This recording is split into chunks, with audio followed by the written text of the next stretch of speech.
What's the team use? Solanke, Bergville, Madison? Yeah, Lucas obviously looks like the injury is significant enough to probably keep him out for the rest of the season.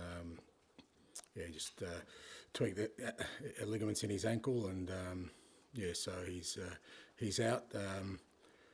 Dom's not too bad. He's still a bit sore from last night, but we don't think it's anything serious. Obviously a doubt for the weekend, but as I said, we're hoping it'll settle down pretty quickly. Matt is a bit more of a concern because it's a knee. We've sent him for a scan and just waiting to hear the outcome. And Son? Sonny's working hard. He's he's progressing. Still doing the individual, but he's out on the grass, feels better every day. So he's we'll see how he's going by Thursday, whether he's available for Thursday. It was a really good night last night.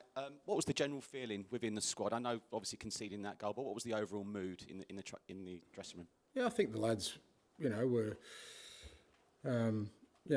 pretty pleased with the way we played, and obviously what you want after the first game is if you possibly get an advantage, it's always a good thing, but what you do want is to make sure that you put in a strong performance, and similar to the Frankfurt game, I don't think we got the reward our performance deserved, but when you put in a performance, it gives you belief and confidence about what's to come, and it's halfway in the tie, but we've given ourselves a good chance of progressing if we can perform the same way. A lot of players have had criticism this season, obviously because of the league form, but were you proud of what you saw from them last night in some of those performances?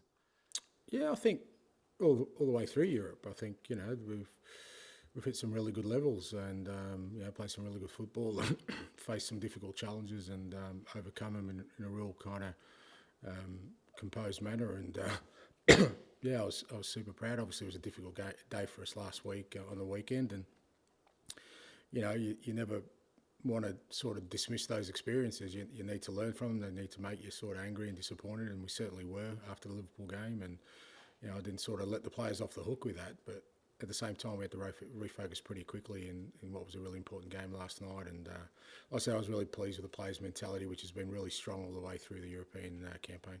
You also mentioned how much you enjoyed the atmosphere and the supporters. I don't know if you saw the Wolves manager goes to the pub every time Wolves win. Is that something you'd consider if Spurs end up winning the Europa League? Down the high road, down the pub with the fans? I'd have to be careful about what pub I walked into, I reckon, mate, at the moment. But our fans were brilliant last night. And again, throughout the whole European campaign, and it does make a massive difference. It certainly does. I don't think that early goal was by accident. It was generated by... the boys, I even felt it when they came back in from the warm-up. They could feel the energy in the stadium. They walk out, sea of white, singing at the top of their lungs, and it's no coincidence that we got off to a great start. So they played a massive role last night, and they've got a big role to play for us for the rest of the season. Jake. Hi. Fair to say, last night and certainly the second leg against Frankfurt, you've adopted a style that we haven't seen much of in the Premier League, perhaps more willing to give up possession at times as well. Is that a style we could perhaps see more going forward in Premier League football? No, I don't think so. I think, like I said, after the Frankfurt game, sometimes it's just what the game needs, and Europe's very different to the Premier League and what you face in the Premier League. And I don't think I think we were actually quite composed in the ball last night. We rarely sort of gave up possession. I think we were probably less aggressive as we usually are with the ball. We went over the top a couple of times, but that was with good effect. It wasn't sort of just blazing into spaces. It was things that we designed, and I thought we showed great composure on the ball. We slowed it down at times last night, which I think we needed to, because Bodo really like a high tempo game, and I thought the lads handled it really well, and I thought our pressing, for the most part was really good too, because again, it didn't really allow them to get much rhythm, and they only got into our box 2 times, I think, the whole game. So I think overall it was a really good sort of execution of our plan. Obviously, with Lucas Bergville now being out for the rest of the season, perhaps a chance for Yves Bissouma to kind of step into those shoes. You said after the game last night that he's almost or nearly back to the Biss we know he can be. What does that look like as far as you're concerned? What would the best of him be? Well, what you saw last night, it was really committed to sort of fulfilling his role in terms of, I thought him and Roger had key roles last night because, again, Bodo kind of side who, with their two advanced midfielders like to sort of get into little pockets of space and cause problems. And I thought, Biss and Rodri just worked really hard to deny them that space. And then on the ball, again, I think both of them showed the composure that we know they have. Biss is such a good technical player, particularly in tight areas. It's just, I think I've said before, at times the game just passes him by, and I feel like he needs to make more of an impact in games. And last night he did that, and when he's at his best, that's what he does. He gets himself to the action, he gets himself to where we need him, and it's a credit to him because obviously he hasn't played a lot recently, but he was really important for us last night. Just lastly, can we expect plenty more changes then for the West Ham game? Yeah, likely. Yeah, I think it's important for us.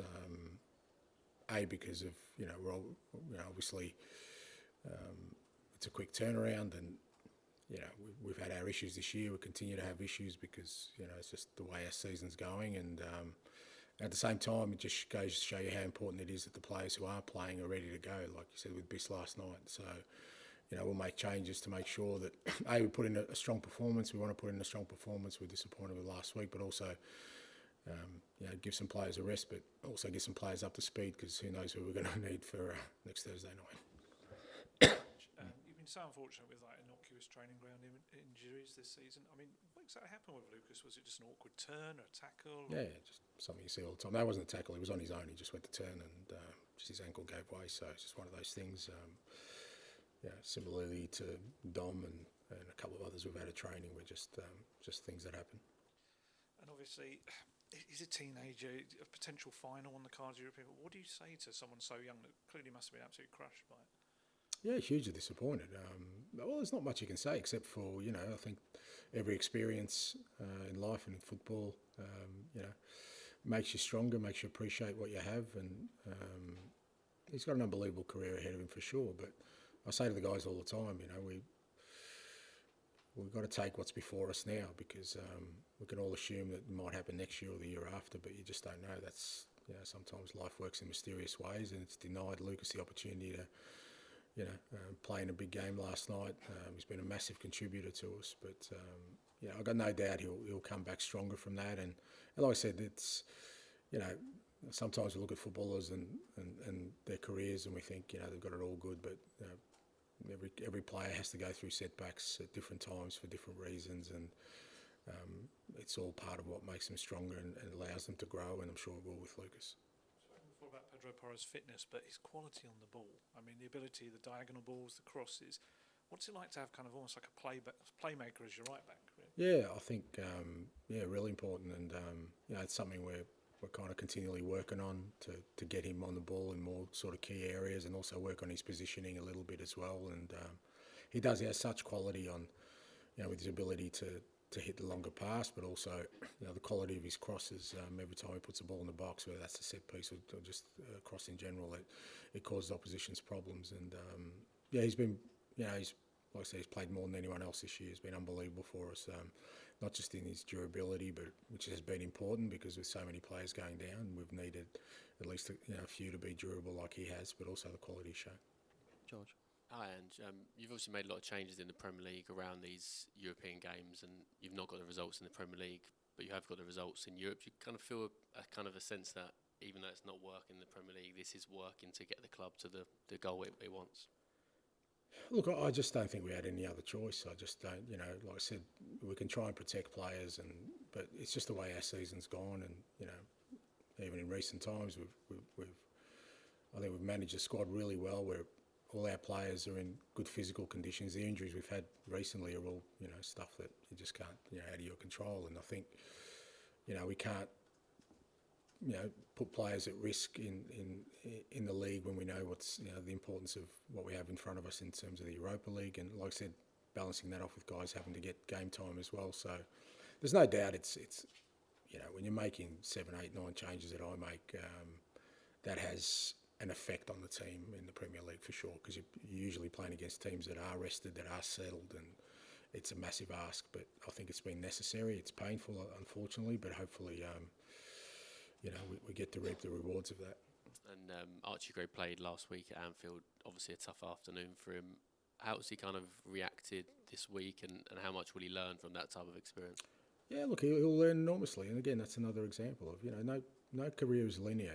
Just because you start well doesn't mean it always goes well. There are always challenges for young players. And look, Archie's been outstanding for us this year, and he was disappointed, with the way the Liverpool game went. But he's cracked down to training now, and he'll get another opportunity, and he'll grow from that. I think he'll learn from that. I think the more we expose our young players to those kind of environments, we've seen the growth in others, and including him this year. And I've got no doubt he'll come back stronger than ever. And again, it's all part of the process of becoming the footballer he wants to be.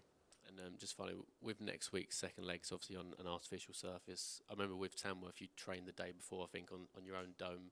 Would the plan be to train on the dome kind of at the start of next week, or would it just be to go to Bodo? No, because they're all kind of different. So we'll just travel there the day before and train on their surface, because they're all kind of a little bit different from each other. And it's more just the familiarity, even with the dimensions of the pitch and stuff. So we'll just train the day before there. So we'll now move on to the embargo section for 10:30 p.m. tonight. Tom. Just to pick up on that, obviously you played on a synthetic pitch at Tamworth, but as you just said, every pitch is different. Is there anything you can take from that experience going into it? No, it's very different. The surroundings are different, the circumstances are different, the opposition's different. And, like I said, they're all very different. I mean, when I was up in Scotland, there was 2, maybe 3 different artificial pitches, and they were all very, very different in the way they played. So it's all kind of unique. I think the key to it is you obviously understand that it changes the game, but not to sort of let it become too much of a focus. Ultimately, if we do the things we need to do that we did last night in terms of our organisation and our discipline, then irrespective of the surface, we'll still, be a hard team to stop. So, but, it does change the game. You have to take that into account. There are things you need to do a little bit differently. But it's every away venue's got its, Frankfurt's surface is brilliant, but there's different challenges at Frankfurt. It's not the surface, it's something else. So every away game in Europe has got its challenges. And you talked about the importance of players who are fit to contribute. Richarlison had a really good impact in that first half last night. Has been injured for so much of the season. I wanted to ask, particularly with the doubt over Dom, what kind of place is he in physically? How much is he sort of really hungry to play a big role in this season? Yeah, look, sorry, knock on wood. I did swear under my breath there, by the way. It's embargoed, isn't it? That's all right. He's in great shape, and last night, I went a bit conservative with him because playing out left is different, and I could see that he was just working so hard for the team, and he's such a, he gives everything he has, and I just didn't want to push him beyond the limit, knowing sort of what we've got ahead. He probably could have played another 10, 15 minutes, but he's in great physical condition. He's played 90 minutes already. He's backing up in games. And he's really desperate. He's hungry to really contribute at this stage, and he's a great asset for us. He's such a handful in the box, and like I said, whatever Richie has to give, he'll give it every time.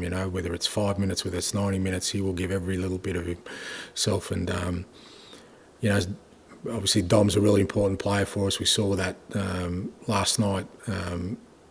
If I had Richie on the bench, it would have been great to throw him on in that last bit, but he plays such a crucial role for us. Both of them are really important, and having them both in this run-in, again, we've got to balance off, how much we use them. And I'm always sort of, history tells you're wary of players who've missed a lot of football in a given year about their ability to back up consistently, and we've kind of been careful about all our players, that have been out for a while. But he's certainly in great physical condition now, and it's going to be hugely important for us.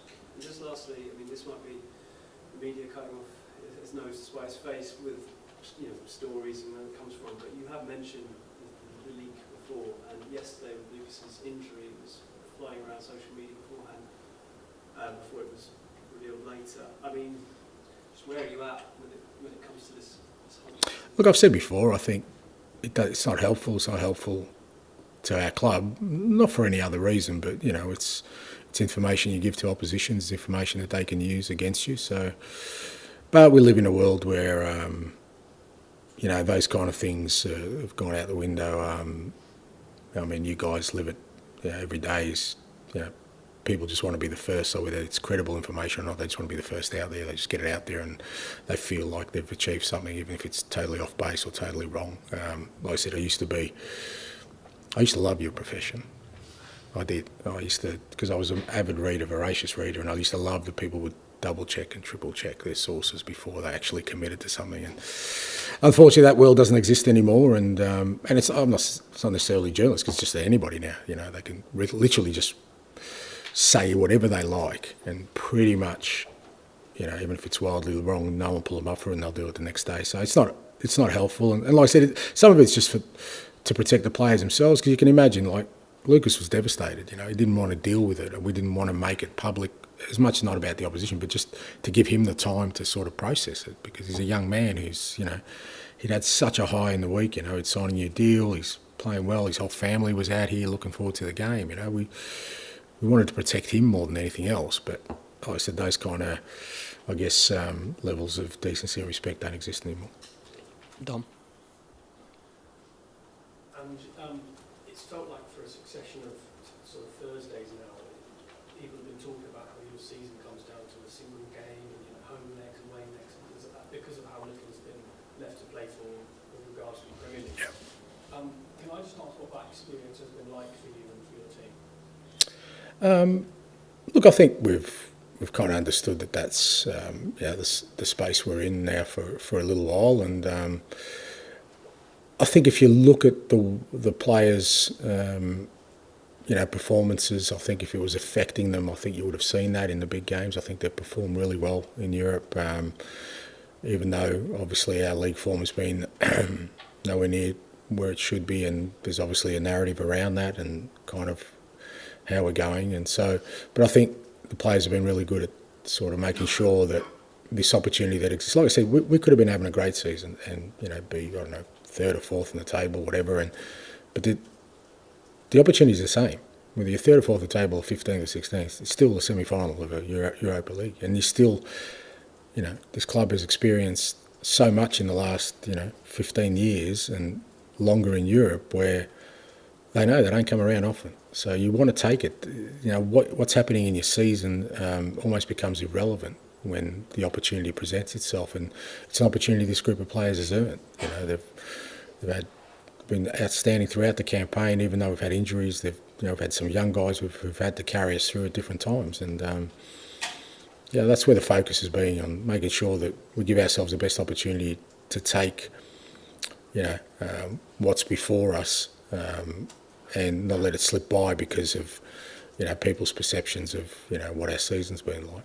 It must have been a weird experience for you, though, because those European matches have been where the stakes are, and the intervening matches in the Premier League. Many people see the Premier League as the best league in the world. They've been full throttle football matches that you've got a hell of a lot less riding on, given the context of the season. It's a weird thing, isn't it? Well, I don't see that way. I mean, I'd hate to think people don't think I've been preparing the same I always have for these games and want to win these games. Like I said, we were hugely disappointed with Liverpool, notwithstanding the fact that they were outstanding and they have been all year, and it was always going to be a difficult day, whatever sort of way we went. But I was really hard on the players, the day after the game, and I wasn't really sure how they'd react to it. But I just felt like we need to feel that pain, but at the same time, like I said, then you put that to one side and concentrate on the task at hand. And it's as I keep saying, it's irrespective of our season or what people's perception of our season is. We've got an opportunity to do something special, and I don't want that to let that slip because of us losing focus on what's important. Just finally, and following on from that, do you expect that you and your players will be able to enjoy the Premier League running, or will that, potentially making that final and winning that silverware sort of impact whether you're able to enjoy where the colours? Well, I mean, we can enjoy it if we can improve and get some wins. That's the challenge. West Ham away on the weekend is always a tough game. It's a derby and means a lot to our supporters. So again, we can certainly go into that game with the right mindset to try and get some joy out of the rest of our season, because I think that helps. With the way our supporters feel, for sure. They've had to ride the waves as well. They're disappointed, and then they have to pick themselves up knowing there's a big game coming up. So I think for the whole club, if we can get some positive results between now and the end of the season, I think it'll be helpful. Paul. Just on Richarlison, following up on that. pleased with him if he does get that one moment to make a real impact here? Because it feels like he's been through quite a lot, and he still needs that one impact by moment, perhaps for the Spurs fans to really appreciate it, because some of them perhaps don't at the moment. Yeah, but again, it's not through a lack of trying with Richie, and like I said, it's probably preceded me, but he's really had a stop-start sort of career here at Spurs. He's never really got a run. To be fair, when he has, he's always made an impact. I remember last year when we gave him a really decent run in the middle of the season, he was scoring goals and making a massive impact until he got injured, and even this year, every time he's played, like last night, he always impacts the game. So. Yeah, it'd be great for him because he's been through a tough 2 or 3 years, and but that's the beauty of football, and sometimes the beauty of life. If you keep turning up, keep doing the right things, sometimes it just comes your way.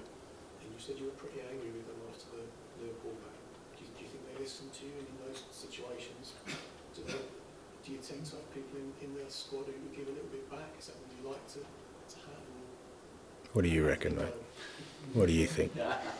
Take a wild guess. Nah, the boys are good. They're good. They take the feedback. It's feedback. It's not, it's not personal. It's not like I'm.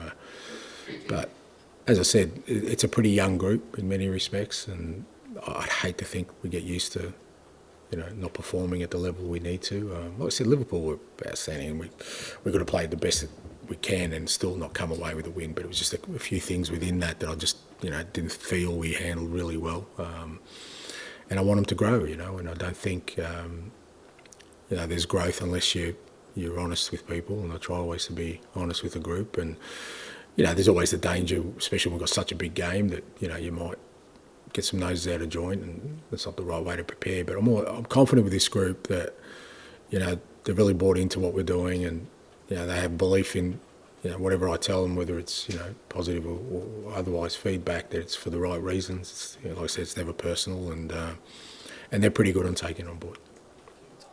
Ange, for so much last night, it was a great performance, as you said, it was a great atmosphere as well, but it did feel like after the goal, there was suddenly a kind of a nervousness around the team and the stadium. It feels here like people are very quick to kind of fear the worst, play brilliantly for 80 minutes, but then suddenly everyone's worrying about Yeah. I mean, how do you, in the next week, prevent that sort of seeping into the players? I don't think I haven't seen in the players. I know what you're saying, and it has been. I mean, it was evident, sort of. Even when we played RZ in the second game, we got off to a great start. Then they score, and all of a sudden there's a real nervousness in the stadiums. But I thought the players handled it really well. And similarly with Frankfurt, we go a goal down early, and there's a real possibility of it sort of falling apart. But I just think, because of, people are their experiences, and and Tottenham supporters have had some real sort of near misses for a long time. So there's always this safeguarding of not getting too excited about what's happening. But part of creating a winning culture is not to fall into that trap. Winners don't think about things in that way. They don't think about what could possibly go wrong. They have a real clear clarity around what they need to do to win, and I'm trying to create that with this group of players. That I've said before that the narrative around the club is not positive at all. Whether you follow the club or not, there's always some sort of negative connotation to everything that happens at the club. So, but that's existed for a very long time. You need to break through that, and I'm trying to create a culture within the group, at least, that that can't guide our destiny, because that's almost self-fulfilling. If you expect something to go wrong, it will. So you try and rail against that, and how you do that is just clear-eyed focus on what's important. Because Tottenham historically, in the last 10 years, 3 finals, 4 semis, when they've got to these points, but never got over the line. I don't know how, I guess it's a new group of players, new manager, but equally there's still a culture at the club, isn't there? Well, it's not really. I don't know if it's a culture at the club. It's a culture around the club. Well, I get that, and then sort of the narrative around the club, but it doesn't necessarily. Like I said, if you accept that, then you're kind of almost self-prophesizing what's going to happen. I don't accept that. It's not. Yes, the club's been in whatever you said, 3 finals and 4, but that's not me. I've been in 1 semi-final, and this is my second. So I don't look at it as me falling short consistently at this football club. So it's different if I was here for a while and that'd been happening, and certainly for this group of players it's similar. You know, what we've done this year is, like I said, we got to semi-final of one competition, we fell short, we're in the semi-final of another competition, we've got ourselves in a good position to get to a final, and you know, we've got to treat that on its merits. There's no point dwelling on sort of what's happened in the past. It can't, like I said, can't guide your future within that. And with all these things, there's really only one remedy. You've got to win. You know, you can talk and you can, you know, try and change things, but winning is the remedy for all these things, and that's what we're trying to do. Are you practicing penalties? Just wondering. Are you practicing penalties? Yeah, we always do. Yeah, always for these games. I think you have to prepare for everything, and you know, yeah, people like Dom, the regular penalty takers, always practice them anyway. But the whole group will before the game. You know your order, or do you kind of? Yeah, no, we want to be organised, but sometimes on the day, you know, again, knock on wood, but injuries happen. That order might get disrupted. People might not be feeling right. I might have substituted people out. So, but you prepare for every outcome. We'll go with Dave and then finish with Elias. I was just going to talk a similar lines to Tom, actually, just about the atmosphere and the feeling, because it felt like this incredible tonal shift from 3-0 to 3-1 last night, and I just think a lot of us think it actually doesn't make sense because you're still firmly in charge at this time. Are you trying to sort of, can you try and control what goes on outside your bubble, or is it, as you say, is it just difficult? No, I can't control it. I mean, fair to say I've tried, but it's a losing battle because it's, you know, there's a lot of stuff that feeds into that, you know, and people invariably react to it. So, you know, if you're feeling insecure about something and then you've got 20 people telling you should be insecure, then you're going to be insecure. So I can't change that. Like I said, all I can do is control, you know, the people who are in my orbit and make sure that, you know, last night we played really well. It's a semi-final. We didn't underestimate Bodo. We respected the kind of football they play and the team they are. They're very strong mentally, can cope with setbacks like conceding a goal in the first 30 seconds. We knew that wasn't going to break them. The players were prepared for that. And we knew they'd be going right to the final minute, so there's always an opportunity that they may get a goal. But in between that, what we did do was nullify a lot of their threat and cause them a lot of problems. And similarly to Frankfurt, you know, I walked away from the Frankfurt game, okay, you're saying, well, we didn't get what we really deserved, but I love the boys' approach to it. And even though, you know, people thought, oh, now you've got to go to Frankfurt and win, and Frankfurt probably, their home record's probably more compelling than Bodo's, I felt confident in that because of the way we performed, and that's what we've got to take out. Like I said, you've got to stay really very focused on you know, what you can control. We can't control how people feel. We can't control the anxiety of whether it's our supporters or, you know, whatever narrative is around us. What we can control is, you know, our behaviours and our performance. Did you see, after that meeting that you had after Liverpool, did you see a kind of, I suppose in training and then also yesterday as well, see a kind of shift in, I suppose, attitude, mentality from that within the players?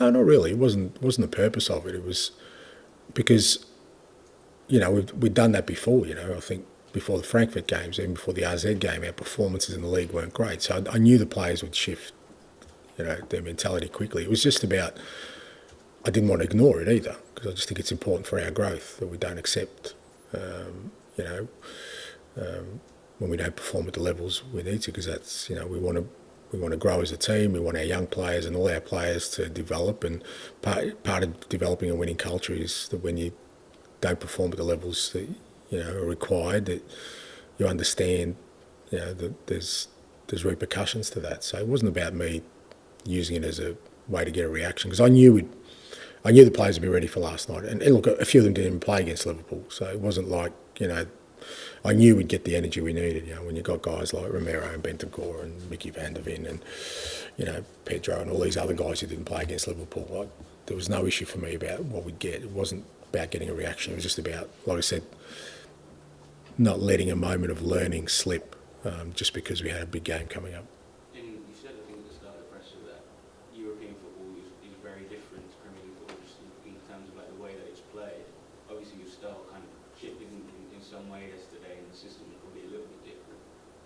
How is it different? What's different about it? Well, many ways. I mean, you're facing teams that play different styles of football, different conditions, and different sort of knockout football. Cup football is by its nature different. I mean, it was the same in the Carabao Cup for us, and very similar in the FA Cup. There's always an edge in cup games because the implications of a loss are greater, because it probably means you're out of the tournament. So that naturally tends to games being a little bit more sort of on edge. Every moment sort of matters even more. So there's always, I think, a more conservative kind of mindset. Although, watching Inter and Barca, they defied the odds of that. They just went for it, which was brilliant to watch. But for the most part, that's how they go, and that's where it's different. Like, whether it's European football is different because of different conditions, different types of teams. But the nature of cup football or tournament football, which I've had a lot of experience in, is that every game there's always a little bit more of an edge than there is in league games. Is that something you've always kind of done, or changed your approach slightly for European football? Is that something you kind of now do? No, I didn't. Yeah, I mean, I didn't change. We don't change approach. We approach it exactly the same way. It's just that the game makes you make adjustments because of the nature of what you're facing in terms of the opposition and the occasion. We didn't go there last night to do anything different than what we do on a weekly basis, but we knew that tactically there was a couple of things that we would have to do differently to combat the opposition, and they would make us do differently, and we wanted to exploit that. So, but we still created bags of chances. It's not like we sat back and played counter-attacking football. So our approach is the same. We're still aggressive with our pressing. We probably didn't capitalise as much as we wanted to. Into a couple of times we won the ball in high areas. So it wasn't really much of a change. But like I said, there's little subtle things that happen because of the nature of the opponent and the competition you're in. And I guess Madison, obviously, hoping that he's perfectly fine and fit to play again on Thursday. But not just his cup, obviously, his creative ability, which was saw a couple of great passes yesterday. But those kind of runs, third man runs off Solanke as well. That's something that seems to be really working for you in recent times in Europe. Yeah, he's been brilliant. Like I said, the last sort of month or so he's been outstanding for us. And yeah, I mean, if you look at just even the last three Europa games, I mean, he assisted for Pedro in the first Frankfurt game. He won the penalty in the second, scored last night. He's been a massive one. So, yeah, it'll be disappointing for missing him, but it just seems to be the way our season's gone. I've said before, it feels like the whole season we've been chasing stuff and no smooth waters. So I guess for us, whatever we get this year, we'll have earned, that's for sure. And nothing will have come easy to us, that's for sure. Thanks, guys.